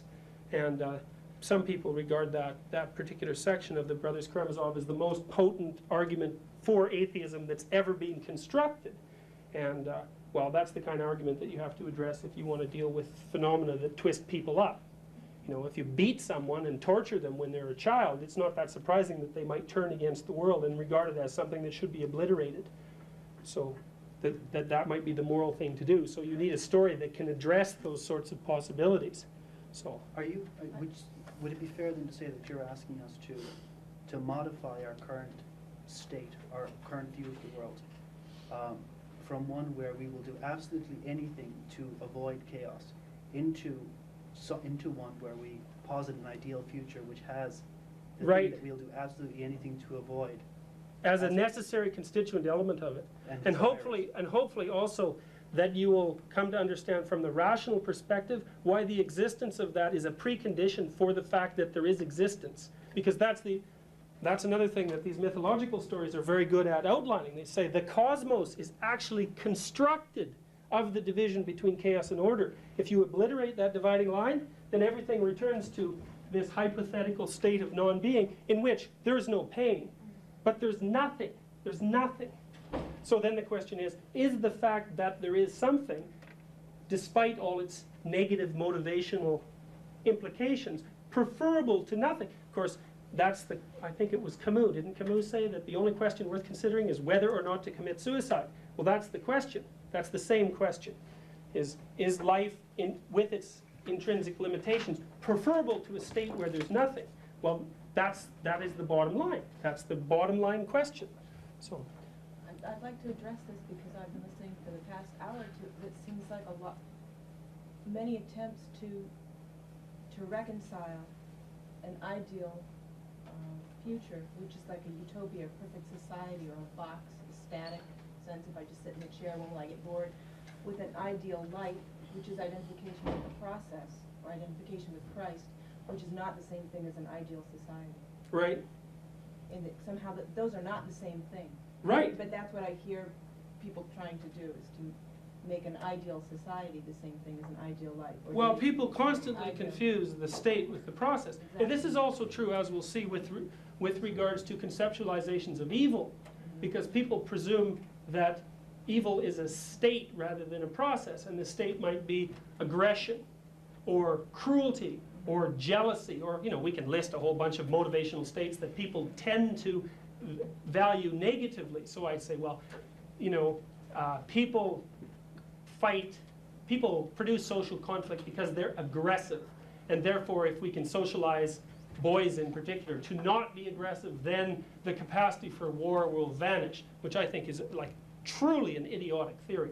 But that's what happens when you confuse the process of evil with well, you make an idol of evil fundamentally. And you say, well, it can be identified as this set of phenomena, which basically turns it into an idol. Well, it's just as bad it's just as significant a philosophical error as doing the same thing to good in the reverse, saying, well, peace is good, or happiness is good, or contentment is good. Those are all context-dependent evaluations. Sometimes happiness is very bad, so to speak, like if you're experiencing it while torturing someone else, for example, which is certainly a possibility. So what we'll come to at the end of the lectures is, this is to leap ahead slightly, is a conceptualization. Well, if the conceptualization of good is the capacity to admit to the existence of an anomaly when it manifests itself, and then to act accordingly, then evil is the precise opposite of that, which is not aggression or hostility or jealousy or anything that people normally sort of label evil, but the process of refusing to admit that something has changed. So, and you can say, well, that leads to aggression in situations where it might not be desirable. It leads to hostility and so on. Fine, but it's still a process, not a state. So, question. Going back to the limitations of life and whether the suicide or not, could that explain why stories where the ideal future is not better off, but actually worse off, with some I've seen in novels or in movies, are both at once disconcerting and still have something attractive in them? Sure, that's why like you see this in American movies very, very often. It's like the anti-hero, the gangster, for example, is actually viewed as a hero. Although his paths of action produce, well, disruption and chaos, there's still something very, very attractive about that. So that's one example of that as a possibility. Yeah. It's also the case that the agent that produces the disruption of this system can be viewed as something positive from this perspective, but as something entirely negative from within here, which is part of the reason, people don't like geniuses very much, for example, in science. There's a lot of resistance to truly novel theoretical formulations, to truly creative activity. Well, that we all presume, like if we're evaluating how those in the past responded to creative genius, say like the Catholic priesthood responding to Galileo, we always make the presumption that we would have been on Galileo's side had we been there, because viewing the past, we can take sort of a higher order viewpoint. But the point is that for the Catholic priests who were stuck in this story, Galileo's discovery was the anomaly of the highest order. It had catastrophic consequences. I think that's primarily because they actually misunderstood the import of the information. But still, from in here, Galileo looked like an agent of the devil. Now we would say, well, no, in actuality, he was providing the kind of anomalous information that leads to this. But, I think, at least in part, think about this, is that the excesses of the Soviet Union could be regarded as the inevitable historical consequence of the process that Galileo set into motion. Because the Russians lost their Orthodox Christianity around, in the late 1800s. That laid them wide open for the invasion of rationalistic utopian notions and the consequent death of 66 million people. And it wasn't as if the Catholic priests were entirely wrong. What Galileo had to say was dangerous in the highest order. It's taken, well, it's how long since Galileo made his discovery? 300 years? Something like that. Does anybody know? Anyways, 400 years, I guess, eh? Yeah. 1600s. Yeah. Well, we all think that was just perfectly positive and understandably so. I mean, it set the. But the real danger lies not in his information, but in the fear of the death. Right? Well, yeah, but it's more complex than that, because the Catholic priesthood and religious people in general, ever since then, have not been able to figure out what to do with Galileo's information. The perceived motivational significance was, this is a death blow to everything that we believe in. And this is not trivial, because, as Nietzsche points out clearly, in Western society at least, our morality, which is our behavior, has Judeo-Christian roots, has a Judeo-Christian trunk, so to speak. If you chop off the trunk, then the rationale for the morality disappears. Now, you might not know that, and you might not accept it at a cognitive level, but that doesn't stop it from being true. Now, I would say that the religious of Galileo's time, and of modern times for that matter, misconstrued the motivational significance of Galileo's discovery. I mean, because they were under the presumption that their religious theories of the nature of the universe described the same universe that Galileo was describing. I don't think that's true. The religious stories were trying to describe how the world was constructed with regards to its implications for action, which is absolutely vital. You have to know that. Whereas Galileo was doing something related but different. So a conflict, a deathly conflict, was seen where one did not actually exist in a sense. But they could scarcely avoid it since the two had been combined Right. previously. Right, absolutely. It was inevitable. There It never wasn't- been any need to separate them before. No, and no methodology for doing so.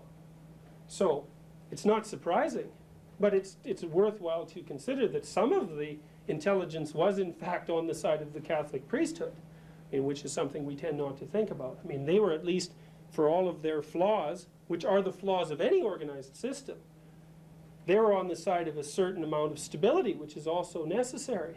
So you can say what you want about the kind of stability that they provided, but the thing is, stability always comes at a cost. Always. Always. So, okay. I want to show you a couple of things. This is, like, I would rather have the class go like this, actually, than for me just to outline during the lectures what you're going to be reading anyways. So I would rather use this as a forum for discussion of the issues that the reading brings up. That would make it a much more participatory enterprise. So what I would hope is that, we could, as a group, get immersed in the material that we'll be discussing and hack away at it critically during the course of these classes. I just want to end with a very brief summary of what I was going to discuss in part today. It looks to me like your brain is organized to react to the universe as if it's constructed of three things. And these are things that constantly are described in mythological stories of the nature of the world. And one of the things is the territory that you have explored, and the other is the territory that you haven't explored, and the third is the process of exploration itself. And those three things you can regard as environmental constants. They're always there. As long as there's been human beings, those three things have always been there. And as far as we can tell, as long as there are human beings, those three things will continue to be there. That's right, because there's always things that you've mapped and things that you haven't. And there's always the process of doing the mapping. That's the world from the mythological perspective, and it appears to me also from the neuropsychological perspective. I want to show you a picture. Say, from the neuropsychological perspective, you could construe us as specialized primarily for exploration and for the communication of the things, of the knowledge that we've generated as a consequence of exploration. And to buttress this, I want to show you some diagrams of the representation of the body and the brain. Now, okay. Here, let me just show you where it is first. Okay. This is the motor unit of your brain, and this is the sensory unit. Now, the motor unit is about half your brain, and it's also the part that we haven't been able to figure out what does. We haven't been able to figure out what it does very well. Lesions in this part of your brain produce no decrements in static IQ, as you will know if you read that paper by John Duncan that's in the collection of papers. For a long time, people weren't sure what this part of the brain does. Anyways, what it does is abstractly sequence motor activity, at least in part. That's a big part of its role. This is the motor strip right there, and damage to that part of the brain interferes with your ability to actually move your body. And this part, which is the prefrontal cortex, grew out of the motor strip during evolution. And that provides a clue to its essential function. As evolution progressed and that part of the brain gained in size, which it did to a tremendous degree, much more in humans, by the way, than any other form of animal, we became able to abstractly act. And abstract action is very useful because if you can act abstractly, you can think your way out of novel situations without actually having to put yourself in them. And obviously that's useful because then you can get the damn information without getting killed. And you can also watch other people, for example, and imitate them, which means you can get their behavioral wisdom without actually having to go through all the aggravation of learning what it was that they, or encountering what it was they had to while they were formulating those patterns of motor behavior. Anyways, we're specialized for exploration. And, well, let's take a look at that. This is how your body is represented in the motor and the sensory cortex. It's pretty similar, really, but I want you to pay most attention to the motor cortex, all right? It's quite interesting because this is what your brain thinks of your body, in a sense, from the perspective of you being a thing that can do things, all right? And as you'd suspect, well, what's a human being? Well, first of all, we're all thumbs. Now look at that. I mean, the thumb is bigger than the rest of the body by a substantial margin. Well, thumb and hand, eh? That's what we are. And also tongue, that's the tongue there. And face, well, that's what we're like, all right? Let me show you a kind of a better representation of this.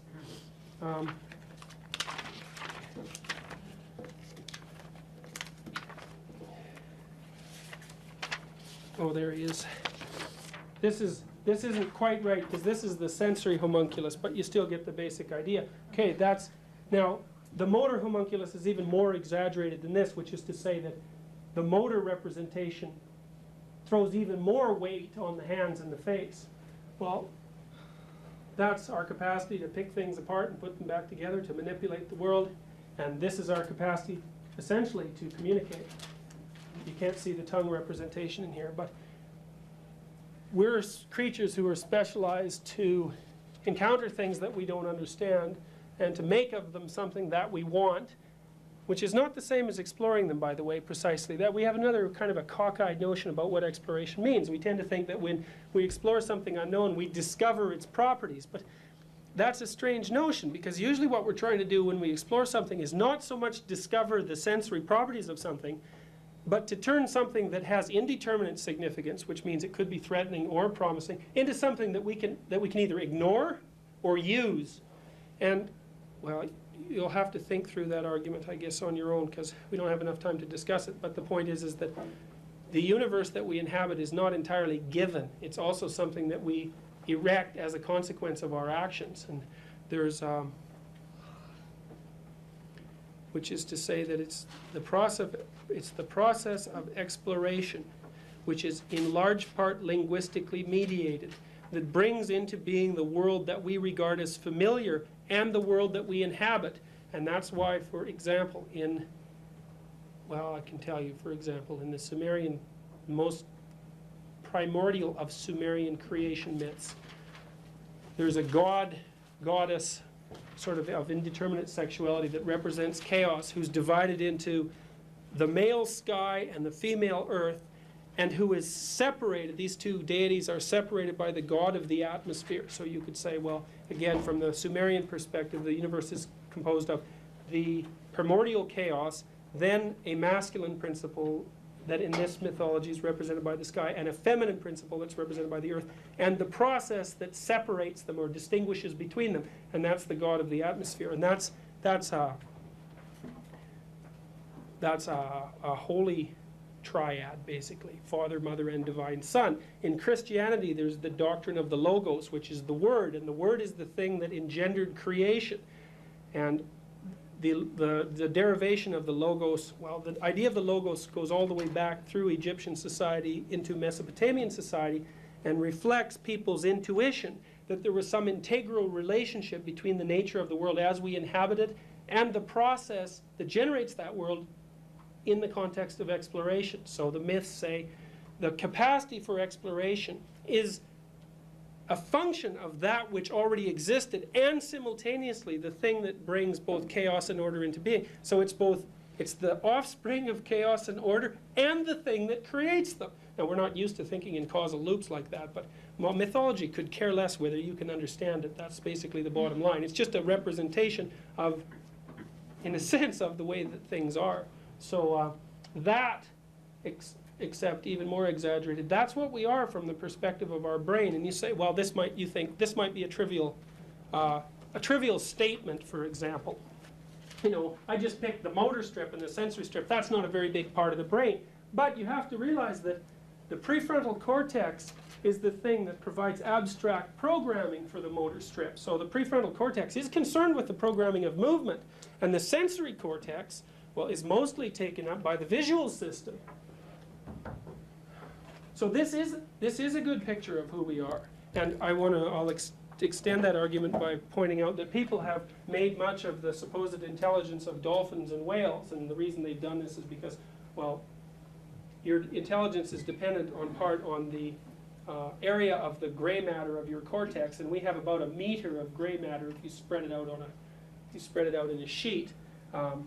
The more gray matter, the more intelligence, roughly, or you could say the ratio of brain tissue to body weight, that's the encephalization quotient, is a rough estimate of animal intelligence. And dolphins have very high encephalization factors and tremendously convoluted cortexes, and so people think, well, they're extraordinarily intelligent. But this is simplistic thinking as far as I'm concerned, unless dolphins are doing something that we just can absolutely have no conception of. They don't have hands, and that's a non-trivial difference, because it's the hand that makes us, in large part, who we are. It's the primary exploratory tool, right? It's the thing by which we construct the worlds that we live in. And I don't mean this in a mythological sense. I mean, it just makes us able to build tables and houses and so on, and to modify the environment to suit us.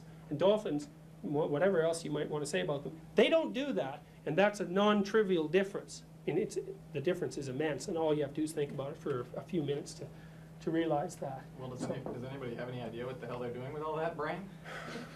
Not a lot. They sing very complex songs, and they also seem to use some sort of, well, I don't know how that's attached to their intelligence. No is the answer, as far as I can tell. So they are very intelligent. There's no doubt about that. You can teach dolphins to do lots of things, but you have to realize that your brain is not a disembodied spirit. I mean, it's integrally attached to your body. In fact, you might even regard it as part of your body. and by the same token, your body is the environment to which your brain has adapted, and vice versa. And the fact of the structure of your body is very relevant to how your brain functions. And it's obvious that a dolphin and a human being are very different in terms of morphological structure. It's not like they just have two brains that are the same that could easily be transposed. At the structural level, the organs are much, much different. So we're specialized to tear things apart and put them together, and to tell other people what we've done. That's what we're like. So you say, well, that's the process of exploration, and that's the thing. Well, in a sense, that's also the thing that mythology tells us that we should be doing, at least when it's necessary.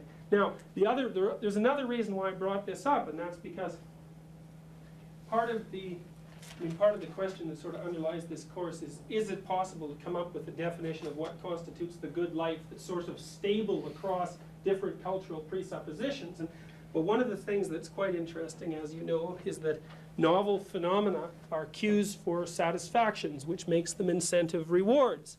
And incentive rewards make us feel as good as we can feel, fundamentally. They also have very analgesic properties, which is quite interesting. Cocaine is a profound analgesic. And that basically suggests that while you're involved in the voluntary exploration of novelty, from the affective perspective, your brain is functioning, in a sense, at its optimal level, at least from the affective perspectives. You're interested in things, and you're also relatively immune to pain. So you can make of that what you want. But I mean, we can just lower this, down to a more pragmatic level of discussion. You know perfectly well from your own experience that if you're involved in something you really find interesting, that, well, that's about as good as you can, that's as good a feeling as you can possibly hope to generate. I mean, basically what people tend to do, I think, is arrange their lives so that everything else feeds the possibility of them doing something that they really want to do, although people will sacrifice that often because they're afraid. But,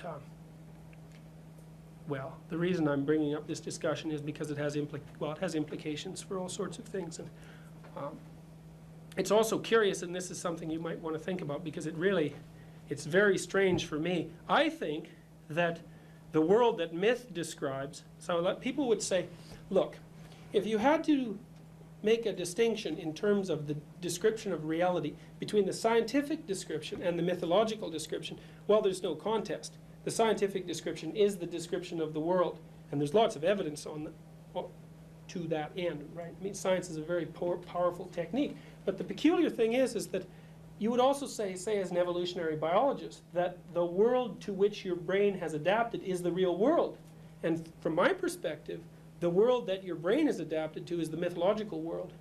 because your brain construes things as the territory that you've explored, the territory you haven't, and the process that mediates between the two. And it's, well, you can see why that might be if you think about where danger exists, for example. And I'll close this with one interesting fact that I learned long after I had figured out that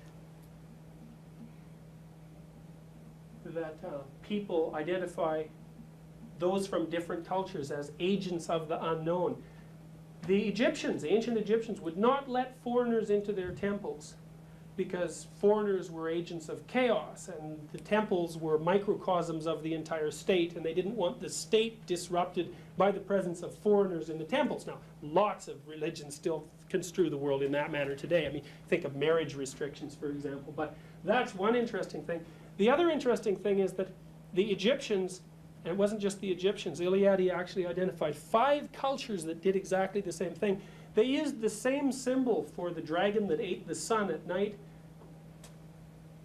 and for foreigners, for barbarians that inhabited unexplored territory. And the dragon that ate the sun at night, by the way, was the dragon of chaos, the deity that ruled prior to the division of the cosmos into chaos and order. So you could say the human mind has a natural category, and that category is the category of all things that have yet to be explored. That's the unknown. And the unknown has a priori motivational significance. It's frightening, but it's also interesting. And it's natural to us to not to associate foreigners with that category, but to presume that they occupy the same domain, which is even more fundamental. It's not like the Egyptians thought foreigners, chaos, equivalent. What the Egyptians thought was that these two things were the same thing. They hadn't yet been distinguished. It's more fundamental than a mere association. It's that the foreigner is the agent of chaos. And that basically means that your response to the foreigner is going to be integrally tied into the manner in which you approach chaos as part of the nature of your being. So your attitude towards the terrible unknown is the same as your attitude towards the stranger. Well, that's something to think about, all right. Questions? Can you talk a Okay. little about the paper next to it? Okay, what exactly do you want to know? Look, I'll tell you about it generally. I want you to pick something that is interesting to you, that's relevant to the topics that we've discussed in the course. And those are the 2 major criteria. I don't just want a summary of what we've discussed. I want you to take what we've discussed and apply it to a problem that you find compelling. Yeah, that's basically the bottom line. This is due in the next class? Yes. All right, the date. Yeah, the dates are screwy on the syllabus, but the class times when they're supposed to be handed in, that's right. So next class is class 4. So can I summarize really quickly what you just said in like 2 sentences? Okay, so the world is set up for us as the known, the unknown, and the process which mediates between the 2. Right. And what we do after this process then is to label things as something we use in that process and things that we don't use for that process. Well, the latter part of that isn't quite right. Basically what we're trying to do when we explore the unknown is to manipulate the things that we encounter so that they take on the affective significance that we want. Which is now what people would normally say is, well, when we explore something, we discover their properties. But that's not exactly right, because the properties of something depend very much on how you approach it, which is the example I used with fire. And you say, before people had mastered fire, it was something unknown and dangerous. Mastering fire means erecting a sequence of behaviors in the presence of fire that allow the fire to shift motivational category from intrinsically interesting and threatening to useful in some determinate manner. So that's what we do when we explore. We're assigning a fixed domain of motivational relevance to something that only exists as possibility. And we're doing that by rearranging our behaviors. That's what adaptation means. So you can see this too, for example, if you're trying to adapt to the presence of another person. Another person is very complex, and you can say, well, you explore someone else, you get to know them. But really, what you're doing when you explore someone else is in large part matching your behaviors, if you like the person, matching your behaviors to their expectations so that in your presence they only manifest those phenomena that you want. That's exploration. It's not mere evocation of all possibilities. Like if I want to get to know you, for example, one of the things I probably won't want to know is how you react if I put a knife in your foot. That's one category of the phenomena that compose you that I'm not interested in eliciting. So it's not random exploration. Our exploration is not random. We're attempting to transform what has indeterminate significance, which means meaning, into something that we want, not something we expect, something we want. That's what adaptation means.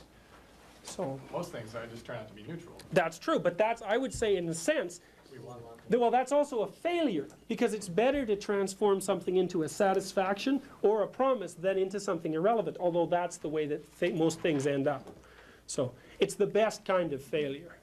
But it's still a failure, you know that, because it's often the case, for example, if you're conducting an experiment, you define something as irrelevant, and 10 years later someone else comes along and says, well, no, that's not irrelevant. If you treat it this way, it has this set of possibilities, and well, so irrelevant is a dangerous categorization as well, because it may mean that you've overlooked something important.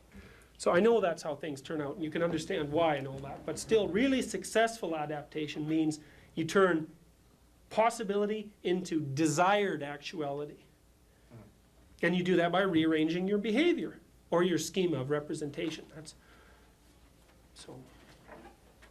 Okay, in one of the other classes, you told us a story about, it was talking about the drive that we have to explore new things, and you said, like, babies will fight for the chance to explore a toy on the floor that they've never seen before. So they're not fighting for the toy, they're fighting for the chance to be the one to explore it. Mm-hmm. And I was wondering how does that kind of change when you get to a level of an adult or a culture or something, and how is that affected by, well, I guess you'd have to go on, this is a presumption, but if it seems that we're running out of objects and things to explore, like aside from space, I mean, we don't have. No, I would say that's a presumption. We're not running out of things to You don't- explore. Like Never objects or end. things though? Yeah. Because, No, but I think the nature of the things that we have to explore is changing in some way. I mean, it's like what we can explore now is more like I don't know, like the properties of the ocean, or like we can fight about. I think it's it- I mean, like you it have to be more appears- specialized to explore now. Well, it appears to us that that's the But it's case. more of an idea. I mean, we recognize it as more of an idea. Like, let's say that, if Russian psychologists are studying one thing and American psychologists are studying another, we're not as likely to physically fight over that as if we're fighting over a country or a territory or something that we conceive as an object. It's like we're running out of objects and we're thinking of more ideas. And even in the case of space, it seemed that we saw space as more of an abstract idea, because space is something that it's not very likely to be a dangerous unknown to us unless we go into it. So as long as we stay where we are, we can think of it as an idea rather than as a place. And so we had, this little space race, but it didn't seem to be we didn't get as involved in it as we did in previous conflicts. Well, Well, it is okay, there's a true lot that- of, sorry, go ahead. It's true that our environment is much more constructed. I mean, there's much less that we have to worry about in. But doesn't that mean we're exploring more of our own construction? Mm-hmm. Or does that Because necessarily anything mean you there's build less to creates worry more, about? you So don't, does because that you make don't us know all more the rigid? implications of anything you build. Well, okay, I think that changes Sort through of time mental too, levels and, you I mean, kinda- you have to look at your lifespan, and the position that you're in right now, you're in a position where people try very hard to make everything as predictable for you as possible, so you can focus on ideas, but that may not be what your life is like in fact. and it also may seem that in comparison to things that have been discovered in the past, the things that we're exploring right now are more subtle, but I think that's only because we have the advantage of viewpoint on the past. To us, because those things have already been explored, they seem obvious, but to the people that were exploring them when they were still undefined territory, they were as obscure to them as the things we explore are to us. Just as mysterious. So yes, which is to say that if you answer a question, but you generate two new problems as a consequence. It's like the introduction of the computer. But it seems like the things we're exploring now are things that we're not as likely to see as a competition for resources. Like, if I want to study something, it doesn't mean that the other person can't study it. It's sort of like, if you want to own America, you have to fight the other countries and keep them away from it, otherwise you can't be the one to explore it. But if you want to explore some, psychology, you don't have to keep other people from doing it. As a matter of fact, Yeah, that's not exactly. you have to keep other people Oh, from doing yeah. it. Yeah, You what have about to the establish research privacy, committed you have here to- to your education. No, I'm You talking don't about want other someone else to countries. define- I mean, like other countries But the though. thing You is, don't think this- academics is extremely competitive, because you don't want somebody else to publish your idea, you wanna be the one to define the terms, to set the Right, this is what you see when you read to code. say what the questions are, But does that to describe translate what into it is. conflict? Do you actually try to keep them from studying it, or is it just that you hope that they don't so that you can be the one? Depends. I mean, are we ever going? We have Yeah. a cross-generational conversation. But the fact is, you're also We're just not talking babies, culturally. so we don't fight each other, but we, Yeah, but we But do we fight keep- too, yeah. I mean, the fact is, but also these are cultural generalizations, the level at which this actually takes place is the level of the individual. some people So are. would we have a being- war with another country over those things, or just over oil?